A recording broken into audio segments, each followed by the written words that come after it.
بسم اللہ الرحمن الرحیم۔ السلام علیکم ورحمۃ اللہ وبرکاتہ۔ رب ارحمہما کما ربیانی صغیرا۔ اے میرے رب، میرے ماں باپ پر اس طرح رحم فرما جس طرح انہوں نے بچپن میں مجھ پر کیا تھا۔ رزق حلال۔ ہمارے ایک بزرگ دوست جو اس وقت عمر عزیز کے 91 سال میں ہیں، اکثر فرماتے ہیں کہ انسان کو اپنے کپڑوں پہ لگنے والے داغ کو صاف کرنے کی تو بڑی فکر رہتی ہے، لیکن پیٹ میں جانے والے لقمے کے بارے میں اس نے کبھی غور کرنا گوارا نہیں کیا کہ وہ بھی حلال ہے یا حرام۔ حالانکہ حلال رزق میں برکت ہی برکت ہے اور اس کے بہت گہرے اثرات ہیں۔ قرآن مجید میں اللہ کریم ارشاد فرماتے ہیں، اے مومنو، خود کو اور اپنے اہل و عیال کو اس آگ سے بچاؤ جس کا ایندھن انسان اور پتھر ہوں گے۔ سورۃ التغابن۔ اس آیت میں اللہ رب العزت نے ہمیں بتا دیا کہ ناجائز طریقے سے دولت کمانا کتنا بڑا گناہ ہے۔ اس کی پاداش میں دوزخ کی آگ میں جلنا ہوگا۔ مگر اس آیت پر غور فرمائیں تو یہ بھی معلوم ہوگا کہ صرف ناجائز کام کرنے والا ہی آگ میں نہیں جلے گا، بلکہ اس کے گھر والوں کو بھی یہ سزا ملے گی۔ اسی لیے فرمایا گیا ہے کہ اپنے اہل و عیال کو اس آگ سے بچاؤ جس کا ایندھن انسان اور پتھر ہوں گے۔ یہاں ہمیں ایک بہت اہم بات یاد دلائی گئی ہے۔ ہم اپنی اولاد کو، اپنی بیوی بچوں کو اپنی دولت قرار دیتے ہیں اور ان کی خوشیوں کے لیے سب کچھ کرنے کو تیار رہتے ہیں، لیکن قرآن مجید میں صاف صاف بتایا جا رہا ہے کہ ہماری یہ اولادیں، یہ بیوی بچے ہمارے لیے آزمائش ہیں، یعنی پروردگار عالم نے ہمیں ان سے نواز کر ہمارا امتحان لیا ہے۔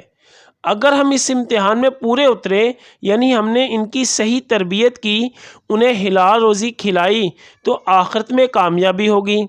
لیکن اگر ہم نے اس اولاد کی تربیت پر توجہ نہیں دی اور اس کے لیے حلال و حرام کی تمیز نہ رکھی، تو پھر اپنی اس آزمائش یعنی اہل و عیال کے معاملے میں ہم ناکام ہوں گے، اور پھر اس کی سزا سے ہمیں کوئی نہیں بچا سکے گا۔ حضرت ابو ہریرہ رضی اللہ عنہ بیان فرماتے ہیں کہ رسول اکرم صلی اللہ علیہ وسلم نے ارشاد فرمایا، بے شک اللہ تعالیٰ نے ایمان والوں کو اسی بات کا حکم فرمایا ہے جس کا اس نے اپنے رسولوں کو حکم دیا تھا۔ چنانچہ ارشاد فرمایا، اے رسولو، پاک چیزوں میں سے کھاؤ اور نیک عمل کرتے رہو۔ سورۃ المومنون۔ پھر مومنین کو مخاطب کر کے فرمایا، اے ایمان والو، پاک چیزوں میں سے کھاؤ جو ہم نے تمہیں دی ہیں۔ سورۃ البقرہ۔ پھر آپ صلی اللہ علیہ وسلم نے ایک ایسے شخص کا ذکر فرمایا جو ایک طویل سفر طے کر کے آتا ہے اور بال بکھرے ہوئے اور غبار آلود ہیں۔ وہ اپنے ہاتھوں کو آسمان کی طرف اٹھا کر پکارتا ہے، اے رب، اے رب، یعنی دعائیں کرتا ہے، حالانکہ اس کا کھانا حرام ہے، اس کا پینا حرام ہے، اس کا لباس حرام ہے اور اسے حرام غذا کھلائی گئی ہے، تو بھلا ایسے شخص کی دعا کیسے قبول ہو سکتی ہے؟ صحیح مسلم، صحیح ترمذی۔ حضرت انس بن مالک رضی اللہ عنہ بیان فرماتے ہیں کہ رسول اللہ صلی اللہ علیہ وسلم نے ارشاد فرمایا، رزق حلال کا طلب کرنا ہر مسلمان مرد و عورت پر فرض ہے۔ حضرت ابو ہریرہ رضی اللہ عنہ بیان فرماتے ہیں کہ رسول اللہ صلی اللہ علیہ وسلم نے ارشاد فرمایا، جو شخص حلال روزی اس لیے حاصل کرتا ہے کہ وہ اپنے آپ کو سوال کرنے سے بچا سکے اور اپنے اہل و عیال کا خرچ اٹھا سکے اور اپنے پڑوسیوں کے ساتھ حسن سلوک سے پیش آ سکے، تو اللہ تعالیٰ قیامت کے دن اسے اس حال میں زندہ فرمائے گا کہ اس کا چہرہ 14ویں رات کے چاند کی طرح چمکدار اور روشن ہوگا۔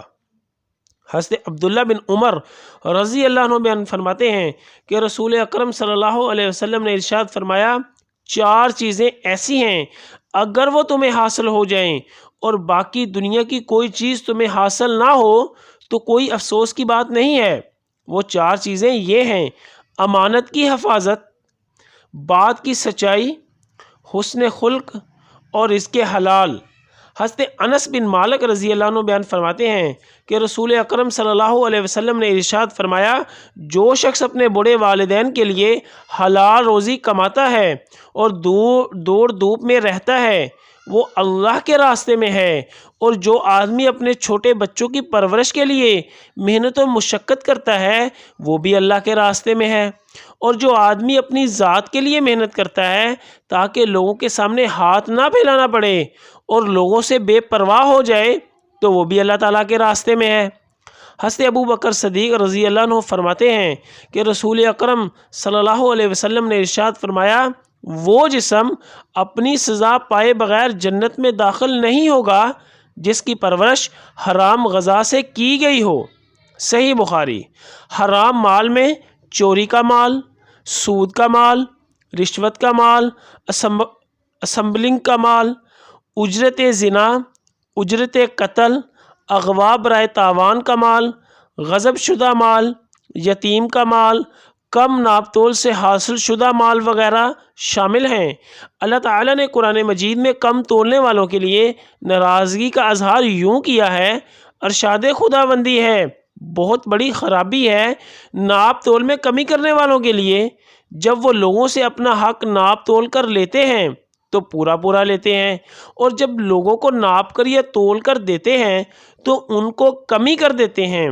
کیا وہ اتنا خیال بھی نہیں رکھتے کہ انہیں قبروں سے زندہ کر کے اٹھایا جائے گا ایک بڑے دن کے لیے، جس دن تمام لوگ اپنے اعمال کی جواب دہی کے لیے اپنے رب العالمین کے حضور کھڑے ہوں گے۔ سورۃ المطففین۔ اسی طرح جو لوگ یتیموں کا مال ناحق طریقے سے کھاتے ہیں ان کے بارے میں ارشاد باری تعالیٰ ہے کہ وہ اپنے پیٹوں میں یتیم کا مال نہیں بلکہ سراسر آگ ڈالتے ہیں۔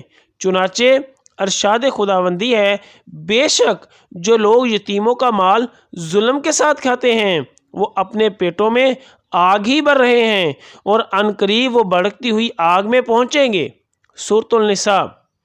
دعا ہے کہ اللہ تعالی ہمیں رزق حلال کمانے کی اور اپنی اولادوں کو کھلانے کی توفیق نصیب فرمائے، آمین۔ یا اللہ، خاندان اہل بیت کی سچی محبت ہمارے دلوں میں راسخ فرما۔